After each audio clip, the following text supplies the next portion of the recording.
¿Por qué es importante hablar de la energía y cómo podemos entenderla durante esta administración? Bueno, mira, el alcance de tener energía tiene por lo menos 4 componentes fundamentales. Tiene un componente de responsabilidad social, precisamente porque se lleva a las casas la posibilidad de tener energía eléctrica, de tener refrigerador, de poder ver televisión, de poder estudiar en la noche, de poder de seguridad para el mismo hogar.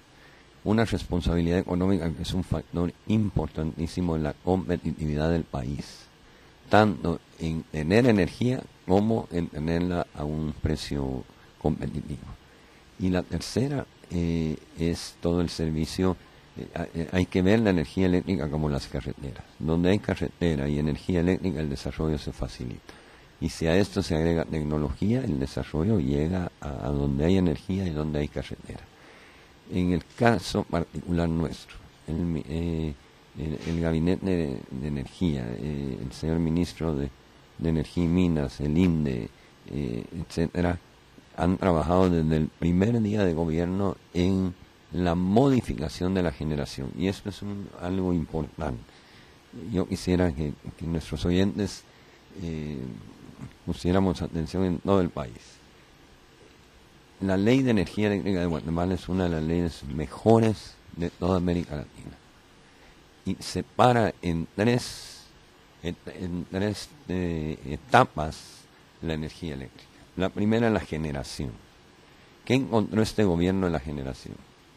Por razones simplemente de privilegios. Los gobiernos anteriores metieron toda la generación eléctrica en generación cara y sucia.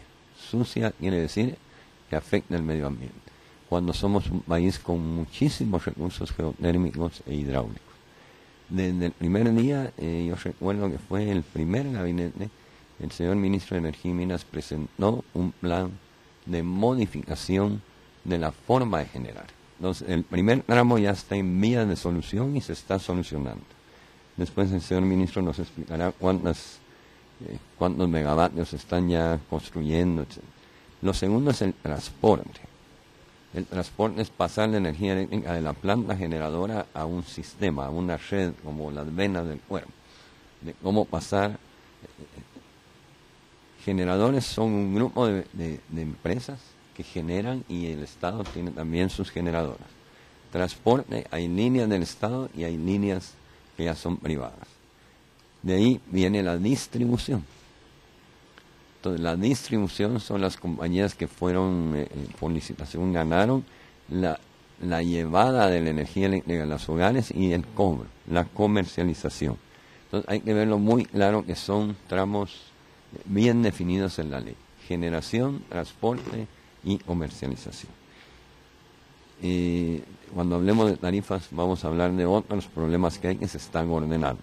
Pero ahorita este gobierno ha empezado la transformación de menos energía sucia y más energía limpia y barata. Yo le pediría al señor ministro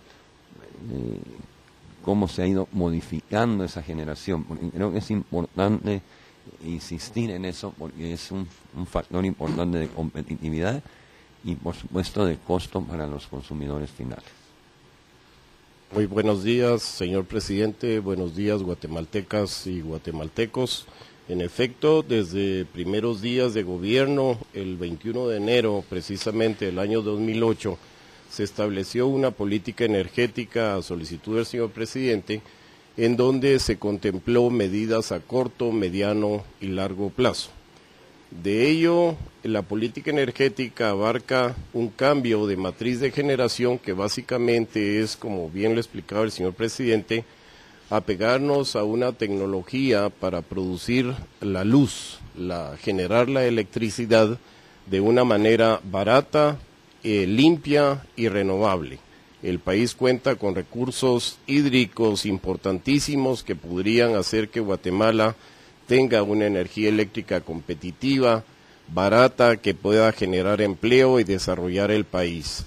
Está basada básicamente en integrar al país al uso de hidroeléctricas, geotérmica energías también apegadas en algunos momentos en generación térmica basadas en carbón.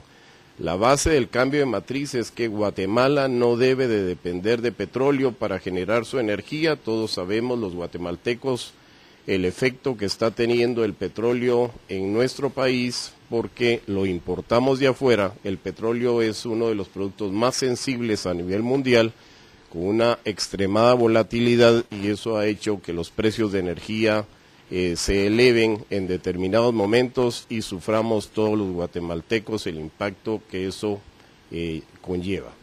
Este cambio de matriz energética está sustentado y básicamente podemos ya nosotros anunciar con absoluta certeza 1.148 megawatts de energía que vamos a adicionar al sistema. ¿Cuántos había? ¿Perdón? ¿Cuántos había al...? Teníamos, cuando recibimos el gobierno, una oferta de alrededor de 1.650 megawatts, y esto es histórico porque no ha habido un gobierno que en tan corto tiempo haya aprobado tal cantidad de proyectos como se han aprobado en esta etapa de gobierno. 1.148 megawatts es casi duplicar la oferta de generación del país. Esto representa inversión de más o menos 2.598 millones de dólares, y esto entre empleos directos e indirectos en las obras en construcción representa alrededor de 48.000 empleos. Pero no solamente llega ahí. El tema de la generación, puntualmente el señor presidente en los primeros días de gobierno lo que pidió es que esta generación fuera limpia, renovable y que fuera barata. Y cuando él hacía el análisis de que la generación más el transporte y la distribución es el componente del precio de la tarifa de la energía eléctrica, es importante mencionar que la generación y el transporte representan el 80% del valor de la tarifa o la factura que todos los meses recibimos en casa. Ahí es donde viene justamente el incremento en las tarifas. Una pregunta, ministro, para que nos quede claro a los guatemaltecos: el 34% de generación de energía es de búnker y el 13% es de carbón. Entre ambos generadores se hace el 47% de generación de energía eléctrica. Y por supuesto el tema hidroeléctrico es el 38% en la participación del mercado. La idea es convertir esta generación de energía a través de hidroeléctricas para abaratar todo el sistema. Es correcto. En realidad el componente de petróleo en la actual oferta energética es del orden de cercano al 60%, por eso es que la volatilidad del petróleo nos afecta muchísimo y es a ello de lo que nos queremos despegar, de la dependencia en petróleo. Ese es el cambio básico de matriz que pretendemos.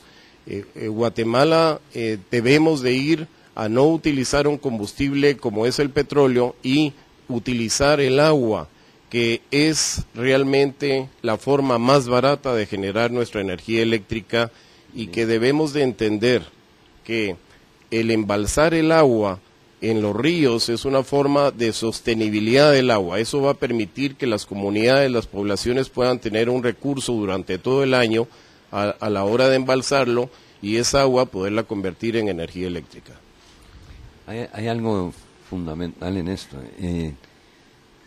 La generación barata, no hay dos glorias juntas. La generación barata es más larga de instalar. Una de búnker se pone en meses. Una hidroeléctrica lleva años, 3, 4, hasta 5 años, dependiendo de la dificultad geográfica. Entonces, este proceso de estimulación para el cambio de la matriz energética le estamos garantizando al país, primero, su consumo interno. Los apagones que hemos tenido en nuestro periodo se ha debido a ramas que caen en una torre, a accidentes. Y han dado problemas porque hay otra situación mal hecha en el pasado, el sistema de distribución. Si había solo una línea de la costa sur a Guatemala y de Guatemala a la costa sur, caía una rama en esa línea y se iba todo el sistema eléctrico. Y es cuando hay apagones completos.